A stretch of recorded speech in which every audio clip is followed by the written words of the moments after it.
وقت مختصر میں امام پاک کا ذکر ایسے کرنا ہے کہ گویا یوں لگے گا کہ سب میں سے زیادہ فضیلت اگر کسی میں ہے تو وہ امام علی مقام امام حسین میں ہے۔ مزہ ہی تب آتا ہے کہ جب خطیب خطاب کرے کسی ہستی کو پکڑے تو سننے والا سمجھے کہ یار سب سے زیادہ شان ہی اسی کی ہے، سب سے زیادہ مقام ہی اسی کا ہے، رتبہ ہی اسی کا ہے۔ یہ نہ سمجھے کہ یار اس سے زیادہ تو اس کی شان ہے، اس سے زیادہ اس کی شان ہے، نہیں، ہر شخصیت سے پیار کر۔ باقی مقام و مرتبہ نمبر وہ تو ہمارے پیارے بتا کے گئے، اس میں تو ہمیں پڑھنے کی ضرورت نہیں۔ میں نے آیت مقدسہ پڑھی وَإِذِ ابْتَلَىٰ إِبْرَاهِيمَ رَبُّهُ بِكَلِمَاتٍ فَأَتَمَّهُنَّ، جس وقت امتحان لیا ابراہیم کے رب نے چند ایک کلمات کے ساتھ، فَأَتَمَّهُنَّ، تو ابراہیم علیہ السلام اپنے امتحان میں کامیاب ہو گئے۔ ابراہیم علیہ السلام کے امتحان کا ذکر ہے۔ وہ یاد رکھیے گا، امتحان ہمیشہ اللہ رب العالمین اپنے پیاروں سے لیتا ہے، ہر کسی سے نہیں لیتا۔ تیرے میرے سے تو اس نے امتحان لیے نہیں۔ ہم سمجھتے ہیں نا میرا بچہ بیمار ہو گیا جی اللہ امتحان لے رہا ہے، مجھے بخار ہو گیا اللہ امتحان، نہیں، وہ ذات کے امتحان بھی اونچے ہیں۔ اور پھر امتحان ہوتا ہے شخصیت کے مقام اور مرتبے کو دیکھ کر، کس کا مقام اور مرتبہ کتنا ہے، اور اس لیول کا امتحان ہوتا ہے۔ کبھی بھی ایسا نہیں ہوتا کہ بچہ ہو پرائمری کا اور اس کے پاس پیپر آ جائے جناب 3 گھنٹے کا، اس نے 3 گھنٹے لکھنا ہو، نہیں، پرائمری کا بچہ ہوگا تو پیپر چھوٹا ہوگا، سوال چھوٹے ہوں گے، مختصر ہوں گے، لوکل ہوں گے، عام ہوں گے، اور بچہ ہو PhD کا، اس کا امتحان بھی الگ ہوگا، لیول کو دیکھ کے دیا جاتا ہے امتحان۔ تو اللہ رب العالمین نے جن سے امتحان لیے تو ان کے لیول بھی اونچے تھے۔ ابراہیم سے امتحان لیا، فرمایا وَإِذِ ابْتَلَىٰ إِبْرَاهِيمَ رَبُّهُ بِكَلِمَاتٍ فَأَتَمَّهُنَّ، تو ابراہیم اپنے امتحان میں کامیاب ہوا۔ ابراہیم کا امتحان پہلے ذکر ہوا، صلاحی شریف میں سارے امتحان ذکر ہوئے جتنے اللہ نے توفیق دیے۔ فرمایا فَأَتَمَّهُنَّ قَالَ إِنِّي جَاعِلُكَ لِلنَّاسِ إِمَامًا، سنو، جب امتحان میں کامیاب ہو گئے تو مقام کیا ملا؟ جب بھی امتحان ہوتا ہے کسی بچے کا ہو بڑے کا ہو، کامیابی مل جائے تو اس کو آگے عہدہ مل جاتا ہے۔ پرائمری کا تھا تو ہائی میں چلا گیا، ہائی کا بچہ تھا وہ صرف پر چلا گیا، BA کا تھا MA میں چلا گیا، MA کا تھا MPhil میں چلا گیا، MPhil کا تھا PhD کا چلا گیا، PhD میں تھا اس میں کامیاب ہوا تو آگے اس کے لیے پھر راستہ کشادہ ہے۔ تو جب بھی امتحان میں پاس ہوا تو کوئی اس کو عہدہ ملا۔ تو ابراہیم علیہ السلام جب پاس ہوئے تو رب نے فرمایا قال انی جاعلک للناس اماما، ابراہیم تو پاس ہو گیا، جی مولا پاس ہو گیا، مقام دوں، مرتبہ دوں، رتبہ دوں، عہدہ دوں، مولا دے، کیا دے گا؟ فرمایا انی جاعلک للناس اماما، جا آج کے بعد ہم تجھے لوگوں کا امام بنا دیتے ہیں۔ کیا بنا دیتے ہیں؟ امام۔ ابراہیم کو امام بنایا گیا، بچے کی قربانی دی، مال کی قربانی دی، اپنی جان کی قربانی دی، بیویوں کی قربانی دی، ساریاں قربانیاں دینے کے بعد فرمایا ابراہیم جا تجھے ہم نے امام بنا دیا، لوگوں کا امام بنا دیا، لوگوں کا لیڈر بنا دیا، رہنما بنا دیا۔ قال ومن ذریتی، عرض کی مولا مجھے تو بنا دیا، آگے میری اولاد کو بھی بنائے گا؟ قال لا ینال عہد الظالمین، ہاں ابراہیم بناؤں گا لیکن جو ظالم ہوں گے ان کو نہیں بناؤں گا۔ امام بنا دیا۔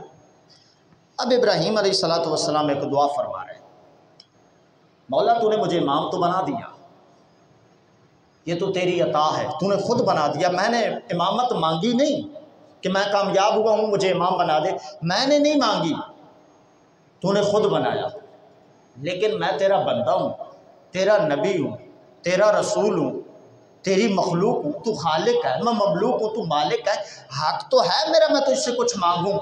مانگ ابراہیم کیا مانگنا چاہتا ہے؟ فرمایا ربنا وابعث فیہم رسولا منہم یتلو علیہم آیاتک، مولا مانگ یہ رہا ہوں کہ جو میں امتحان میں کامیاب ہوا، میں نے تیرا کعبہ بنایا، میں نے بیٹے کی قربانی دی، اس کے بدلے میں تو اس سے درخواست یہ کر رہا ہوں کہ مولا جو تیرا آخری نبی آنا ہے نا وہ میری نسل میں سے آئے۔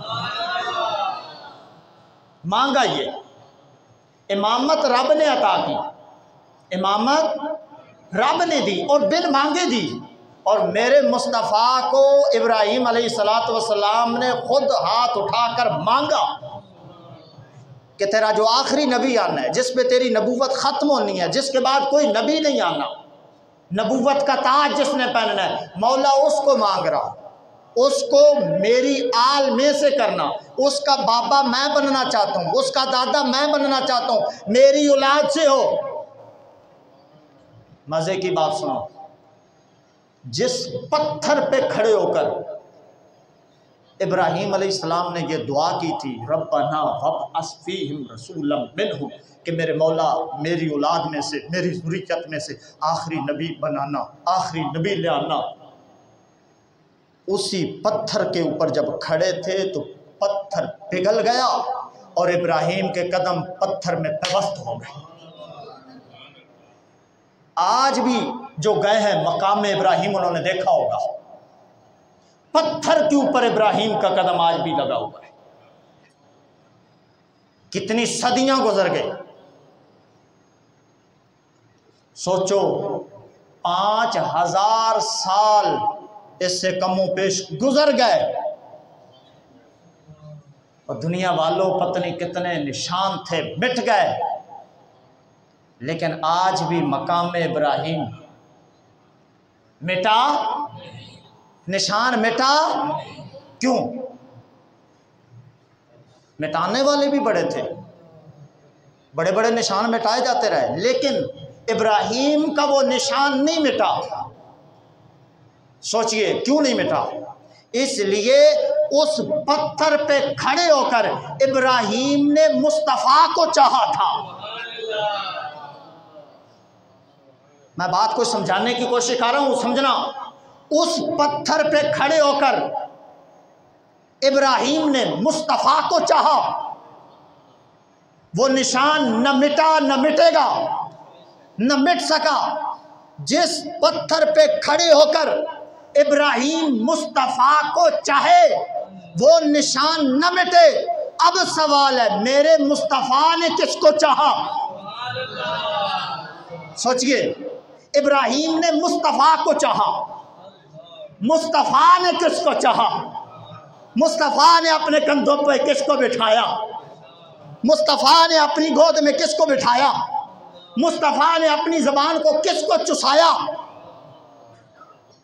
وہ کون؟ وہ حسین، وہ حسین، وہ حسن۔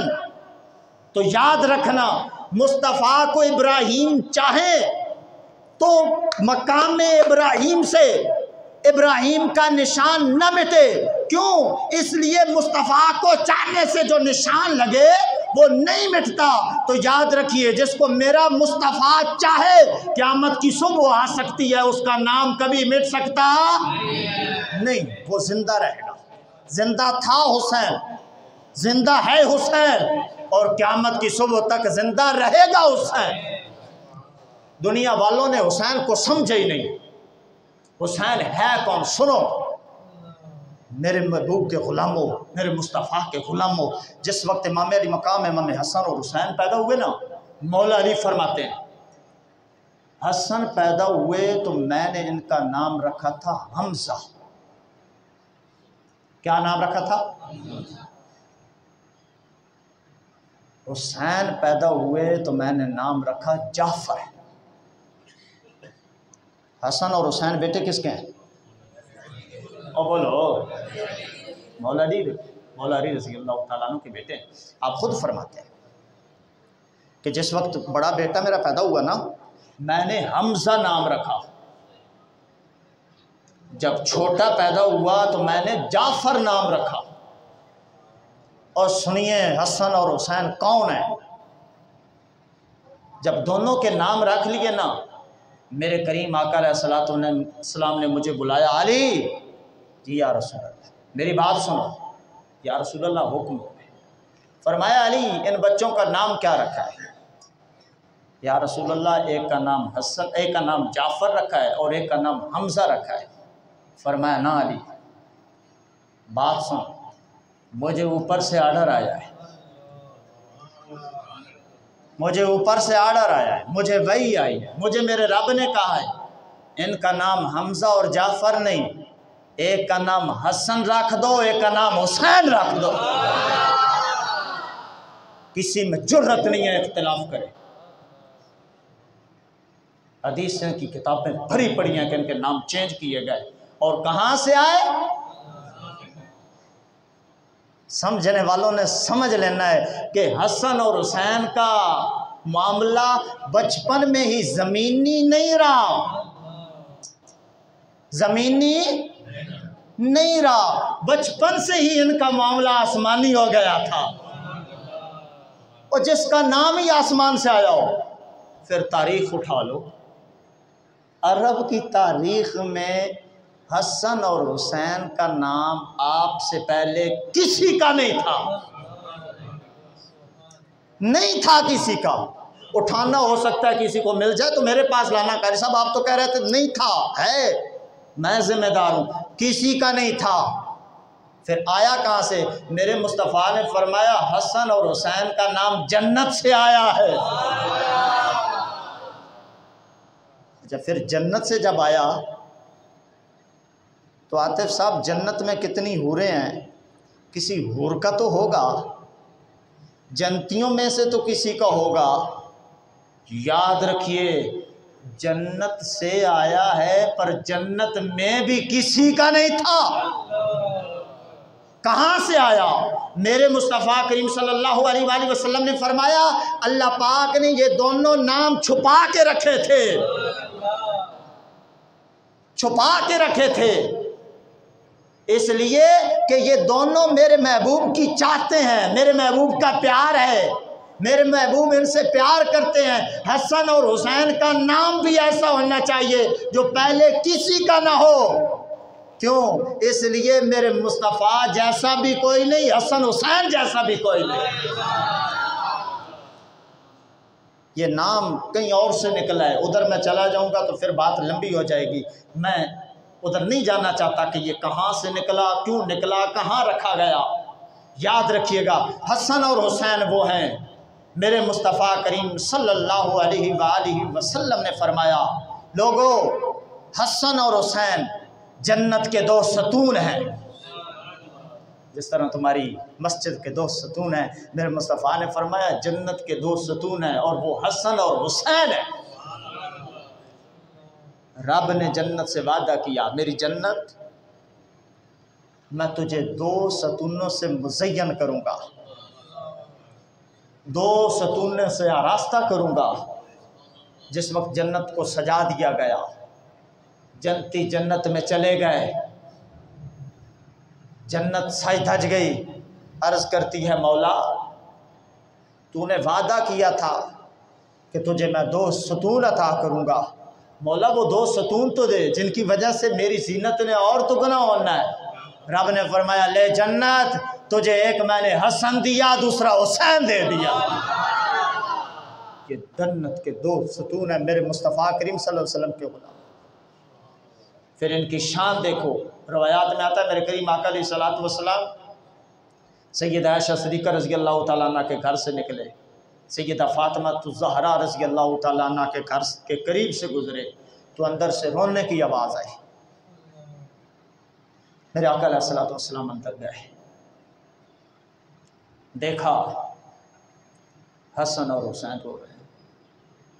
میرے مصطفیٰ کریم صلی اللہ علیہ وآلہ وسلم نے فرمایا فاطمہ حسن اور حسین کو نہ رونے دیا کر، نہ رونے دیا کر حسن اور حسین کو، اس لیے کہ جب حسن اور حسین روتے ہیں تو مجھے دکھ ہوتا ہے، مجھے تکلیف ہوتی ہے۔ حسن اور حسین کتنی آیات ہیں، کتنی میرے مصطفیٰ کریم صلی اللہ علیہ وآلہ وسلم کی احادیث سے مبارکہ ہیں۔ میرے آقا علیہ الصلوۃ والسلام نماز پڑھ رہے ہوتے،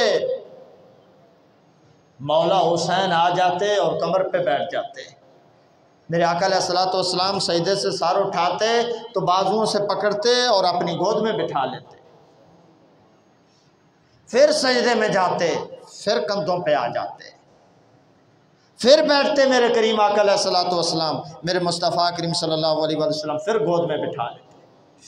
نماز ادا ہو رہی ہے اور حسن اور حسین میرے مصطفیٰ کے ساتھ کھیل رہے ہیں۔ کیا مقام سمجھو گے یار حسین کا؟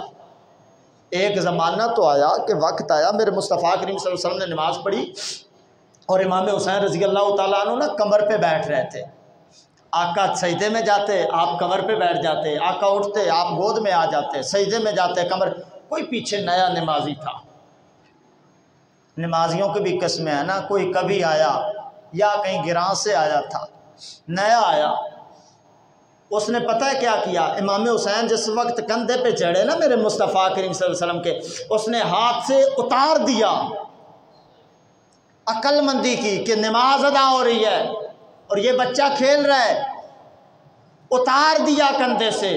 جب میرے مصطفیٰ نے سلام پھیرا نا، میرے مصطفیٰ کریم صلی اللہ علیہ وسلم نے فرمایا کون تھا جس نے حسین کو اتارا؟ خبردار، آج کے بعد میں نماز پڑھ رہا ہوں اور حسین میرے کندھے پہ چڑھے، میری پشت مبارک پہ چڑھے، کسی کو جرت نہیں ہونی چاہیے، کسی کو اجازت نہیں کہ حسین کو ہٹائے، اس لیے کہ حسین وہ ہے جس پہ میرے ماں باپ قربان ہیں۔ اور دنیا والوں، میں بھی کہتا ہوں یا رسول اللہ میرے ماں باپ آپ پر قربان، تم بھی کہتے ہو یا رسول اللہ میرے ماں باپ آپ پر قربان، ہر ولی نے کہا یا رسول اللہ میرے ماں باپ آپ پر قربان، ہر صحابی نے کہا یا رسول اللہ میرے ماں باپ آپ پر قربان، ہر تابعی نے کہا یا رسول اللہ میرے ماں باپ آپ پر قربان، ہر غوث نے کہا یا رسول اللہ میرے ماں باپ آپ پر قربان، ہر ابدال نے کہا، ہر کتب نے کہا، ہر ولی نے کہا، ہر صحابی نے کہا، ہر تابعی نے کہا، ہر تبع تابعی نے کہا یا رسول اللہ میرے ماں باپ آپ پر قربان، لیکن میرے مصطفیٰ فرماتے ہیں اے حسن اور حسین تم دونوں پر میرے ماں باپ قربان۔ او دنیا والو، کیا سمجھو گے حسن اور حسین کو؟ ساری دنیا کہتی ہے یا رسول اللہ میرے ماں باپ آپ پر قربان، میرے مصطفیٰ فرماتے ہیں حسین تجھ پہ میرے ماں باپ قربان۔ کیوں؟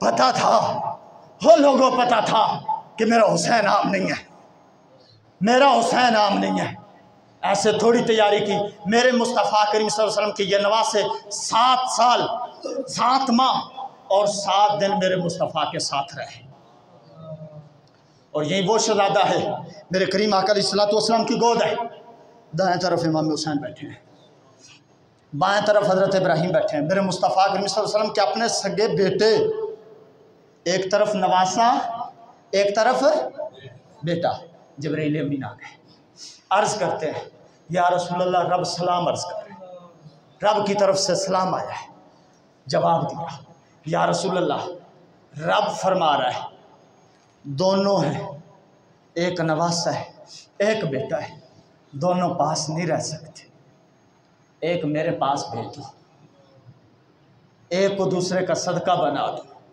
ایک تمہارے پاس رہے گا ایک میرے پاس آئے گا، دونوں نہیں رہ سکتے۔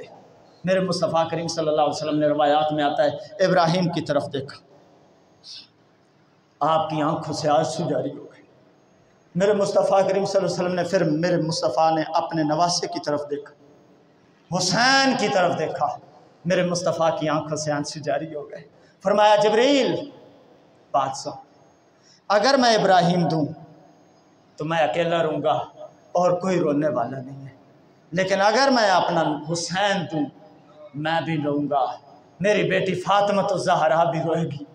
جبریل حسین نہیں دیتا میرا بیٹا لے جا، حسین کے ماننے والوں دیکھو میرے مصطفیٰ کو کتنا پیار ہے حسین سے، فرمایا حسین کو نہیں دیتا میرا بیٹا لے جا۔